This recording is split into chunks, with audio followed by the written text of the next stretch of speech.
तुम लोग ना मेरी ये वॉइस पे ध्यान देने से ज़्यादा मैं जो बता रहा हूँ उस पर ध्यान दो, कंटेंट पे ध्यान दो, ठीक है। ये सारी चीज़ें रात रात भर बैठ के तुम्हारे लिए बनाता हूँ, थोड़ा अजीब लगता है। वैसे ही लोग नहीं आ रहे, जो आ रहे हो किसी को उस टॉपिक पे बात ही नहीं करनी। सब ने मेरी आवाज़ सुननी है। आवाज़ तो सुनोगे ही भाई, गूंगा थोड़ी हूँ। तुम टॉपिक पे भी थोड़ा ध्यान दो ताकि मुझे भी थोड़ा अच्छा लगे। तो अभी से मैं वीडियो के आखिर में एक सवाल रखने वाला हूँ, जैसे हम पहले करते थे, ठीक है। अगर तुम सही में मेरे वीडियोस पसंद करते हो तो उसका सही सही जवाब देने की कोशिश करना, और जिनके जवाब मुझे सबसे अच्छे लगेंगे मैं उन्हें अपनी अगली वीडियो में फीचर करूँगा, ठीक है। तो without any further ado, let's hit the road. तो आज हम बात करेंगे पंच महाभूतों के बारे में।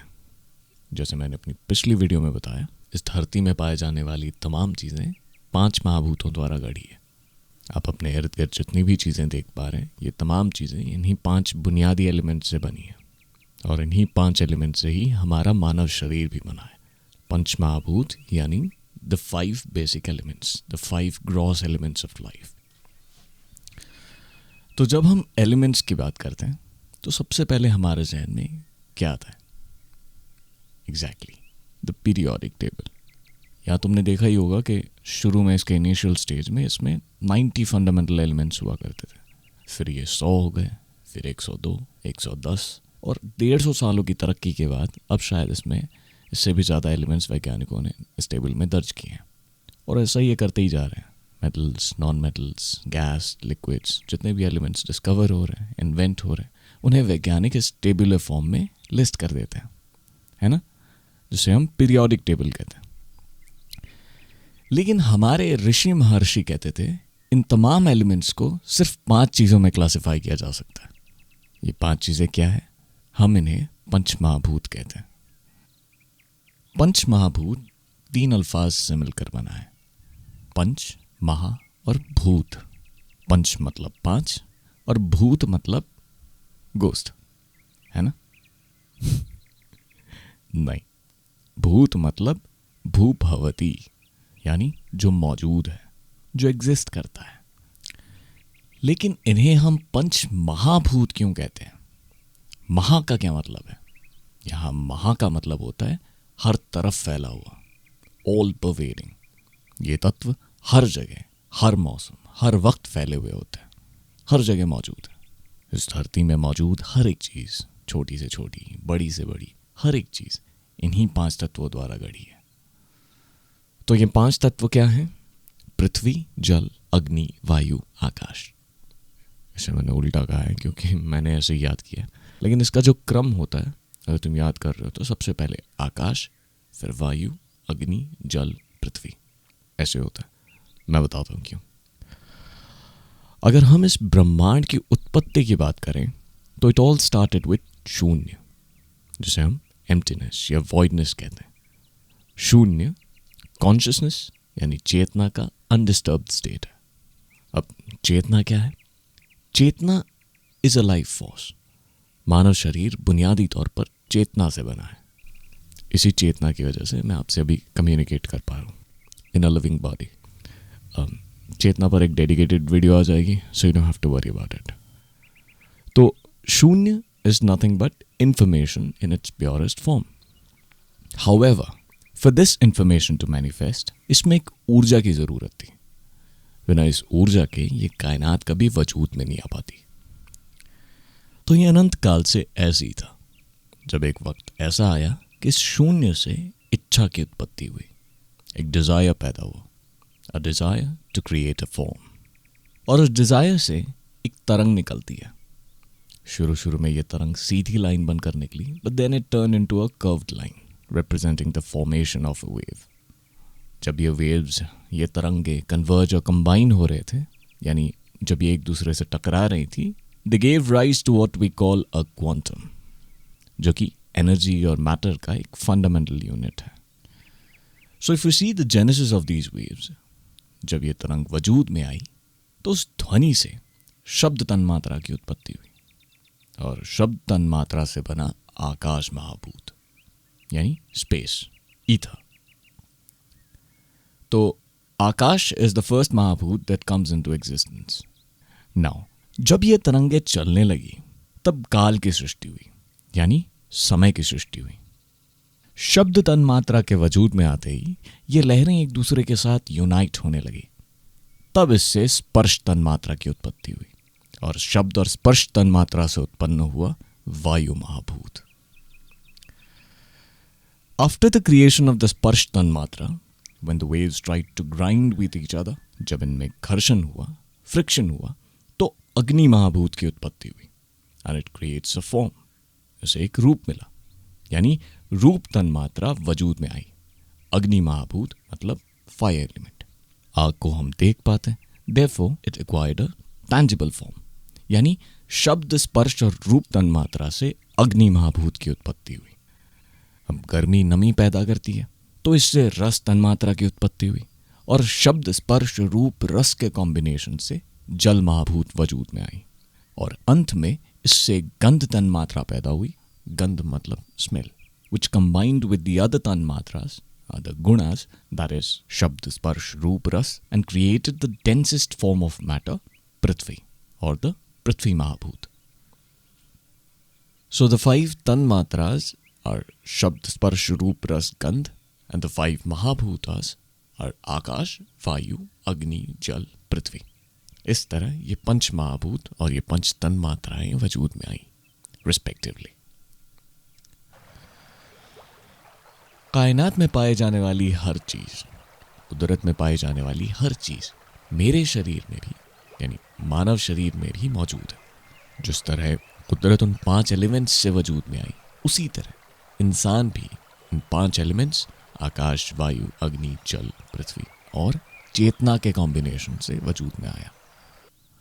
अगर हम अपने बाहर, अपने इर्द गिर्द कुदरत पर नज़र डालें तो हम देख पाते हैं कि ये पत्थर, पहाड़, रेत, दरख्त, ये सभी ठोस ज़र्रात पृथ्वी महाभूत से मिलकर बने हैं. उसी तरह हमारे शरीर में भी कई सॉलिड कंपोनेंट्स हैं, जैसे कि हड्डियाँ, मसल्स, ये सभी पृथ्वी तत्व यानी पृथ्वी महाभूत से बने हैं. कुदरत में मौजूद दरिया, समंदर, बुनियादी तौर पे आपके आसपास का सारा पानी, ये जल तत्व है, यानी इट रिप्रेजेंट्स जल महाभूत. और वहीं अगर हमारे शरीर की बात करें तो ये तो आप जानते ही हैं कि हमारे शरीर में लगभग 70% हिस्सा पानी होता है और ये मुख्तलिफ शक्लों में मौजूद हैं, जैसे blood, plasma, as well as the combination of water and electrolytes coursing through my system. इसके अलावा लिम्फ, यूरिन, स्वेट, ये सभी जल तत्व से बने हैं. द नेक्स्ट इज तेज महाभूत, यानी अग्नि महाभूत. अग्नि मतलब फायर. आपके इर्द गिर्द के कुदरती माहौल में मौजूद ऐसी चीज़ें, ऐसे सोर्सेस जो अग्नि या ताप, हीट पैदा करता है, वो अग्नि महाभूत से बने हैं. जैसे सूरज, आग, कोई भी ऐसा बैरूनी जरिया जिससे हीट प्रोड्यूस हो इज अग्नि महाभूत.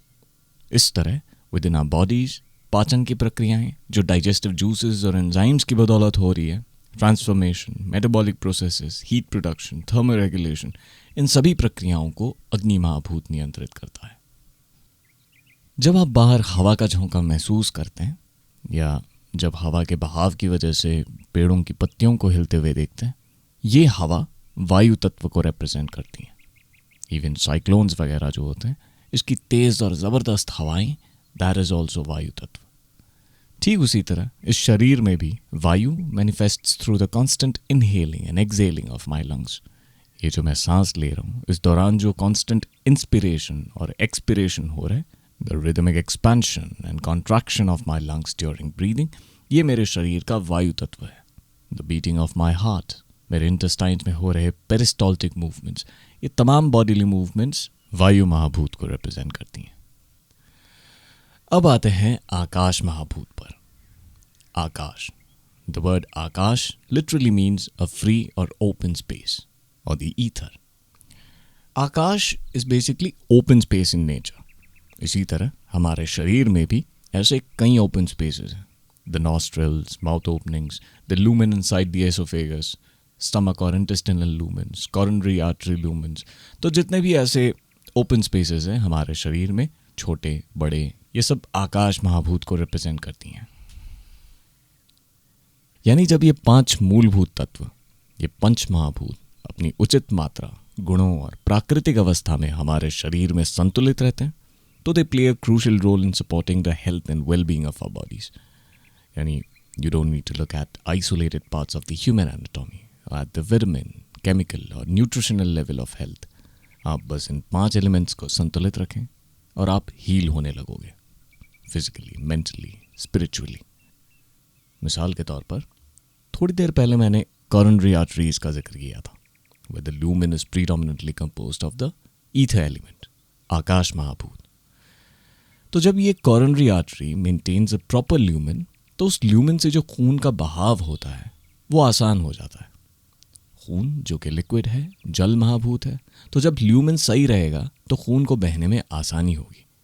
हाउएवर, जब इसमें एक थ्रोम्बस बनता है, थ्रोम्बस इज अ पृथ्वी महाभूत, तो ब्लॉकिंग होती है और खून आसानी से बह नहीं पाता. तो जब खून के बहाव में रुकावट आएगी, डिसरप्शन होगा, then it leads to coronary atherosclerosis and angina pectoris, जिससे दिल की बीमारी होती है, जिसे हम आमतौर पर इश्केमिक हार्ट डिजीज कहते हैं. तो देखा आपने, इस तरह आकाश महाभूत और पृथ्वी महाभूत के इस हार्मोनियस कोऑर्डिनेशन से हमारा कार्डियोवैस्कुलर हेल्थ बैलेंस्ड रहता है. और ऐसे कई एग्जांपल्स हैं, देने बैठूंगा तो वीडियो काफ़ी लंबी खिंच जाएगी. यानी आप ये मानकर चलो कि जब तक ये बैलेंस्ड रहेगा आपका शरीर रोग मुक्त रहेगा, और जब आपको कोई प्रॉब्लम हो समझ लेना ये इन्हीं का ही किया दर है.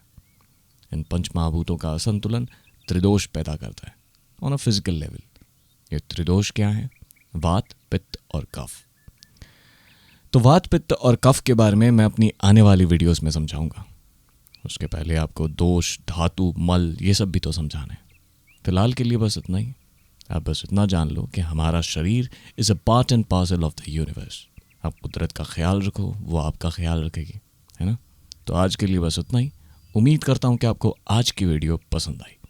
लेकिन वीडियो ख़त्म करने से पहले आपका सवाल तो सुन लो. तो आज का सवाल है, हमारे डाइजेस्टिव जूसेस और एंजाइम्स किस महाभूत को रिप्रेजेंट करती हैं?